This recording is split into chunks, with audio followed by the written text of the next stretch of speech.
Let's head back to the voicemail of Truth and Reason. I see how players end up leaving. They end up being disgruntled and they want to leave. And I know Amari Cooper, he's a veteran. He's not going to be out there like the young whippersnapper getting in trouble and all of that. He's a perfect role model, and I want him here in Cleveland. And hopefully you can spend some time on this and we can get some answers on how the negotiations are going. Thanks again, Dave. I appreciate it. As always, appreciate all of the voicemails. Fred, I wouldn't get too concerned that we haven't heard anything. Amari and his agent, this time of year is when guys go on vacation before they go to training camp and the grind starts. That it may be, and I don't know that for a fact, it may be as simple as they haven't done that. You know, we talked earlier about the Dustin Hopkins contract. The way this contract comes down, there will be some steps that get them to an Amari Cooper contract, I believe. Yeah, I mean, when I take the Hopkins, extension kind of a little different approach is that the way they restructure, sure, the guy gets 15 million over 3 years, but the first year, it frees up money by doing this. And so I just think, yes, it's a step in repositioning assets to get the contract done with Cooper. There is no way in the world I can see them entering as important of a season as this with your top one of your top two or three offensive threats and having him going into the season being disgruntled. I just can't see that happening. I just think that as fans, everybody gets a little, excited.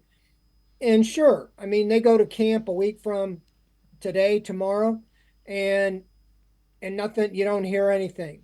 But I think that they'll get this done. I don't know if it'll be the first day of camp or whatever, but I just cannot see them going, any length of time as a holdout. The guy's under contract for I think 23 million this year. He's fined every day for not being here. Sure, you can make it up in an extension and so forth, but I just can't see them getting the Browns get putting anything in perspective to have him disgruntled or upset. I've been around the guy.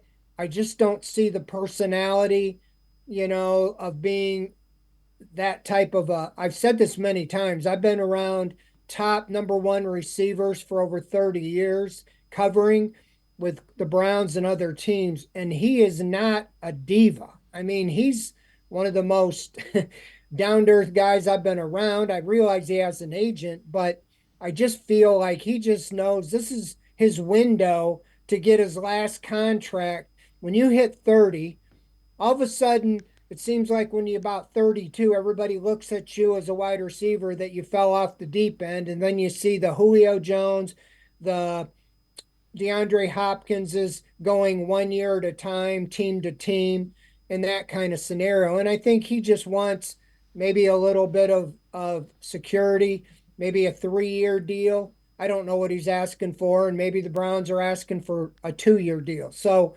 I think they'll work this out.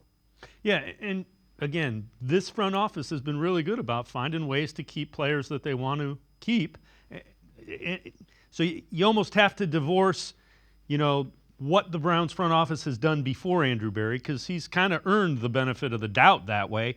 And they want to keep Amari Cooper, so I'm with you. I think they find a way. Well, can you think, Dave? I'll say this. Can you think of anybody that's left in the last 3 years that everybody wanted, that was the top ticket and they let get away? Not one. And that's why I have every confidence that Andrew Berry they'll find the sweet spot that keeps Amari Cooper happy and that they can live with financially.